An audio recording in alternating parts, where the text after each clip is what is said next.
Hello everyone, how are you doing? This is MD Tech here for another quick tutorial. In today's tutorial, I'm going to show you how to turn on or enable microphone access on your Windows 10 device. So this should hopefully be a pretty straightforward process here, guys. And without further ado, let's go ahead and jump straight into it.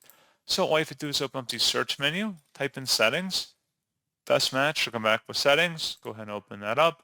And then you want to go down and select the privacy tile. On the left side, underneath App Permissions, select Microphone. And on the right side, where it says Microphone Access for this device, click the Change button and make sure it's toggled to the right to enable that, as well as for apps to access your microphone too. Make sure that's turned on as well. And that's all you have to do. So pretty straightforward process, guys. And as always, thank you for watching. I do hope that was able to help you out, and I do look forward to catching you all in the next tutorial. Goodbye.